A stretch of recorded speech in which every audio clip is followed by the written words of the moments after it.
The story of Noah's flood is one of the best known and most fascinating stories in the Bible. While most scholars have interpreted the description of the Great Cataclysm as a purely symbolic account, there are a growing number of researchers who claim that the biblical deluge actually happened. As a result, more and more evidence is now coming to light, showing that thousands of years ago, the earth was indeed struck by an unimaginable flood.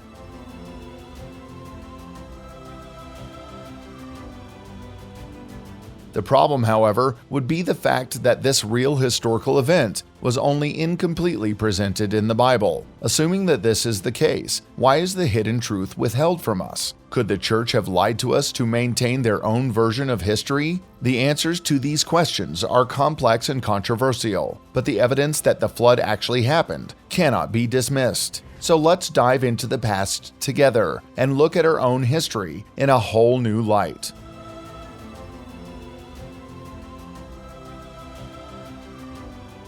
But before we get started, check if you gave us a thumbs up and a subscription. Write "I subscribed" in the comments and let us know what you think. Did Noah's flood really happen?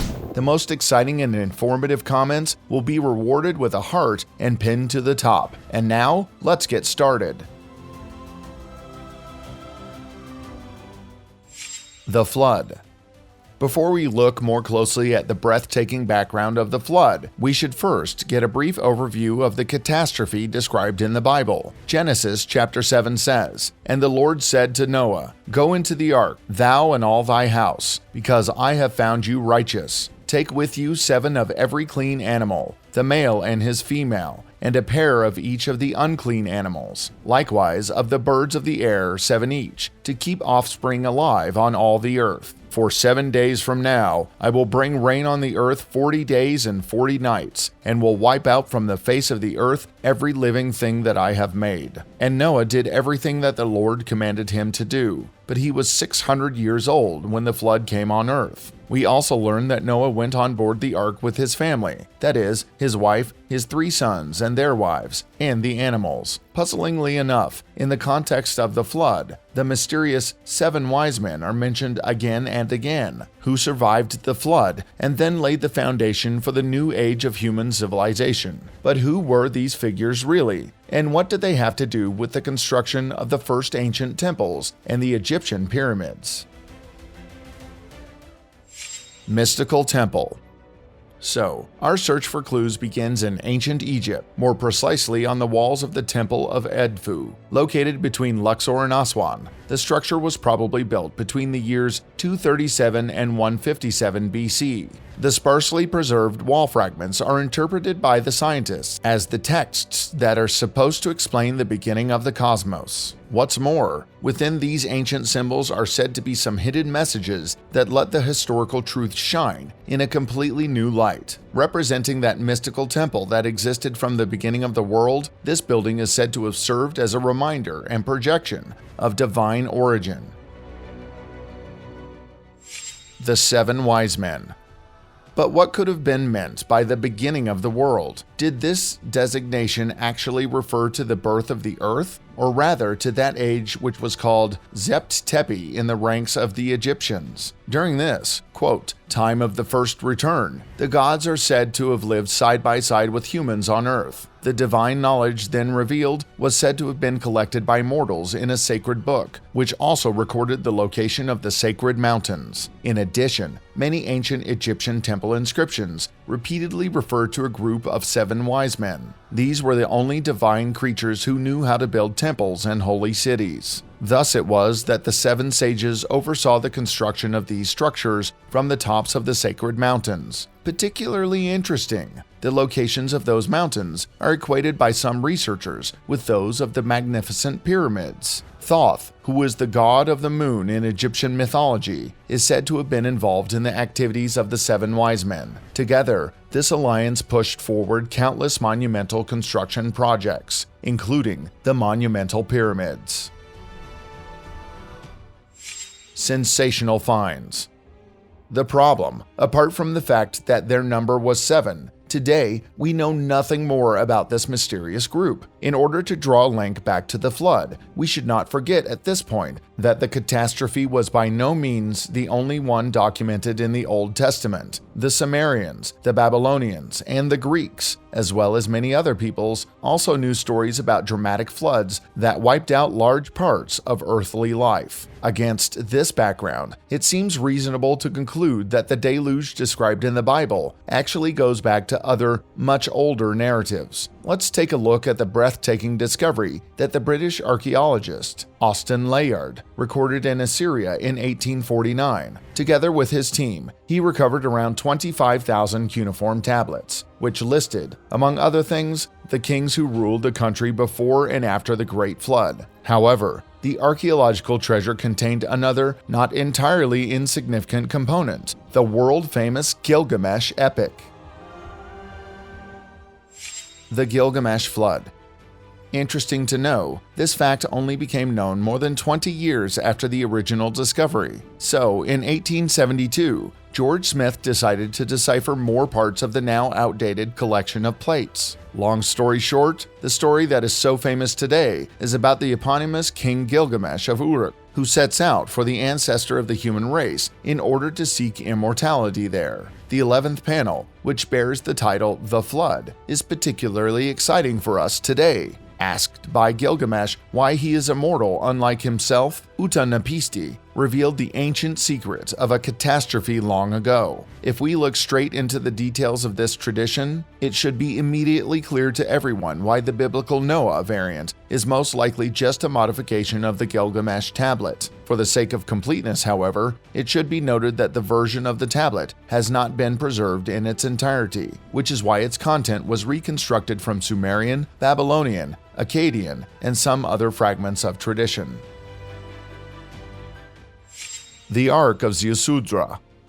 The tale says that the god Enki warned a human named Ziusudra of an approaching flood catastrophe that would wipe out all life on Earth. To protect oneself from the flood, Enki advised Ziusudra to build a large ship as soon as possible. After he had received the divine warning in a dream, he did not hesitate and immediately tore down his house in order to make the rescue ship out of its fragments. In doing so, he again obeyed the express command of the deity not to warn other people of the approaching danger. After the ship was completed, Ziusudra loaded onto it many animals, his wife, and the rest of his family. Later, as the waters of the flood gradually receded, Ziusudra and his wife were rewarded for saving sentient beings by being deified and invited to the fabled land of the blessed.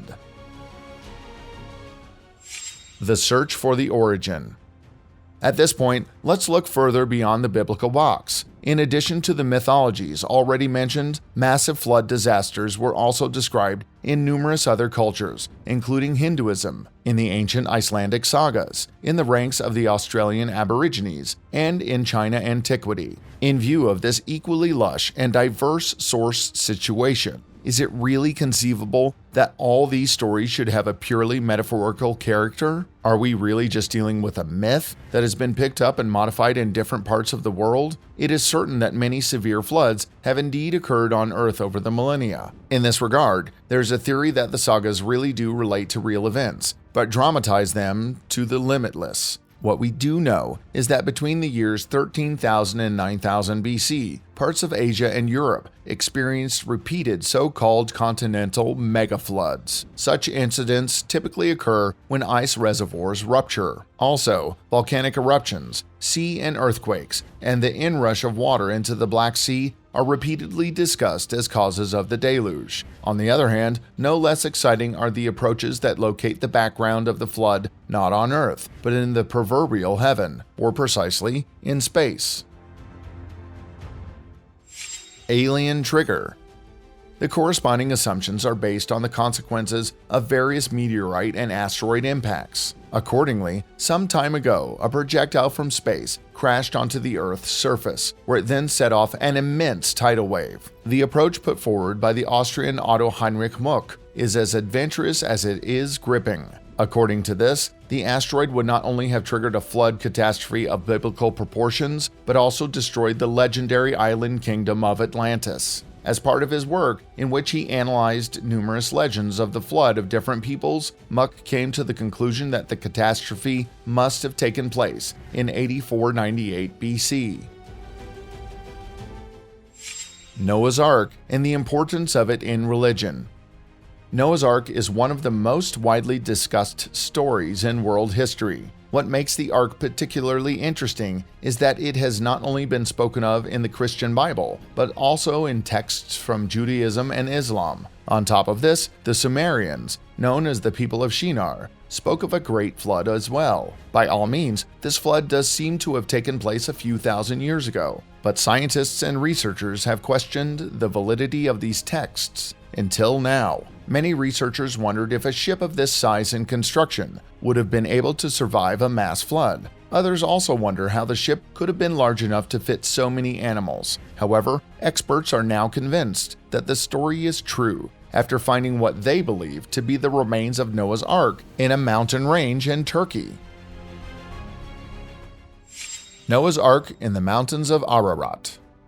Sometime around April of 2010, a team of Chinese researchers announced that they had just found the wreckage of Noah's Ark in the Turkish mountains of Ararat, just like the historical texts claimed. This 15-person team of researchers says they are 99.9% certain of their discovery, saying that the only possibility for these remains is that they would have belonged to Noah's Ark. The team researching the finding held a press conference and detailed how they found a scrap of wood and pieces of rope that likely would have been used on the Ark. They took extensive photos and videos from the wreckage and shared them with those around the world who tuned in to learn more about this discovery. A team of scientists from a Christian organization known as Noah's Ark Ministries International also claimed to have found a larger structure of the ship at around 4,000 meters above sea level in the mountains of Ararat. To put that into perspective, the mountains are estimated to be about 5,100 meters high.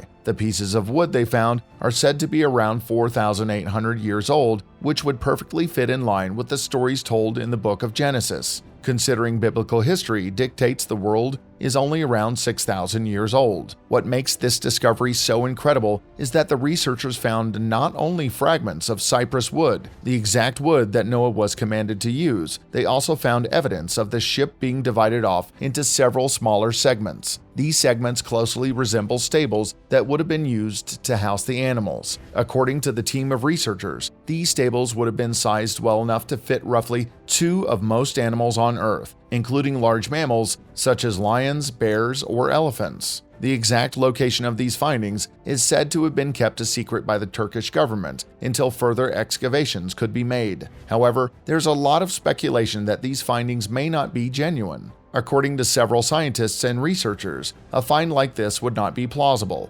considering the amount of time that has passed since the Ark would have struck land. Some scientists also reject the idea that Noah's Ark ever existed in the first place. However, this theory seems incredibly unlikely, considering how many eyewitness testimonies have been given over the years, and how many ancient civilizations could have directly descended from Noah's family, and all of them claim that the flood did, in fact, take place. All of this aside, there are a few key pieces of information that could disprove this discovery. According to a few scientists, a Kurdish mountain guide may have been spotted hauling a large amount of wood up to the top of the mountain range. He had supposedly been doing this in an effort to build fragments of a ship at the top of the mountains. He would have also melted snow and let the wood age for a while, giving the illusion that it had been recently uncovered after being trapped under ice for many years. These claims have never been proven, but it is certainly possible that this discovery could have been created by a shrill who's looking to scam people out of money in exchange for guiding them up the mountain. Some researchers who do believe the story of Noah's Ark to be genuine